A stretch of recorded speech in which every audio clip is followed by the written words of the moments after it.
Ако искате да видите как да си приготвите това сочно пилешко руле, останете до края на видеото. Приготвила съм си около 600 грама пилешко филе, разделям на две и после всяка част ще разполовя на още две. Получават се общо 4 рулета.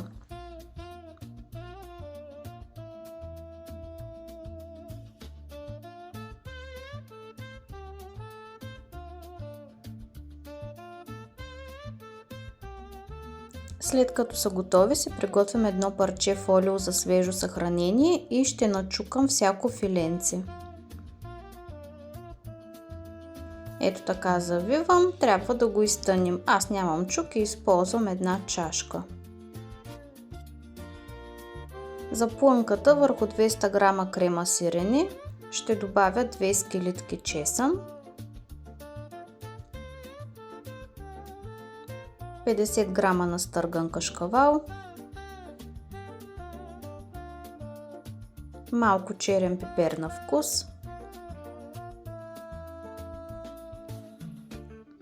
и по желание малко магданоз. Разбъркваме добре сместа. След като е готова, оставям на страна и започвам да завивам. Приготвила съм си тавичката, в която ще ги пека. Взимам си всяко филенце и ще го вкуся с сол, черен пипер и червен пипер.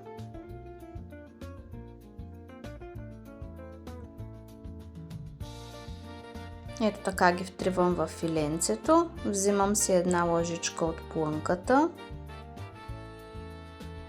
Гледам долу-горе равномерно да я разпределя. Ето така мажа върху филето. Сега завивам на руло, като по желание може след като го завиете да го захванете с клечки за зъби. Но в моя случай добре се завиват и за това няма нужда. И сега ще завия с 2-3 парчета бекон. Зависи от големината на рулето. В случая това е по-дългичко и ще ми трябват 3 слайса, бяха ми достатъчни около 150 грама бекон. Ето така завивам внимателно с всяко парченце. Ако ви харесва рецептата, не забравяйте да харесате видеото и да се абонирате за канала.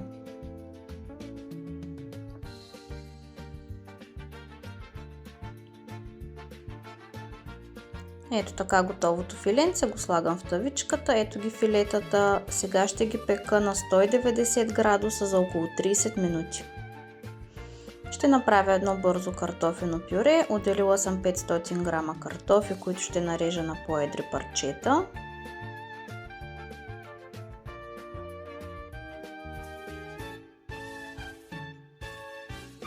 Поръсвам ги с сол, ще добавя водичка и ги слагам да се варят. Ето ги вече готовите горещи картофи. Слагам 200 мл прясно мляко, 20 грама масло, сол на вкус, аз добавям около една супена лъжица и аз харесвам да изстискам лимонов сок.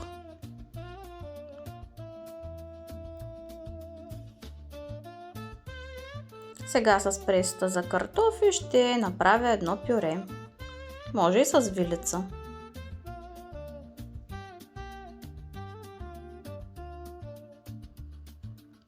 Ето ги готовите рулета. Последните 5 минути ги пекох с вентилатор, за да се запече хубаво бекона. Ето може да видите колко е кремообразна плънката. Получават се изключително сочни. Бекона ухае много добре. Сега ще ги сервирам, като в чинийката ще сложа канапе от картофеното пюре.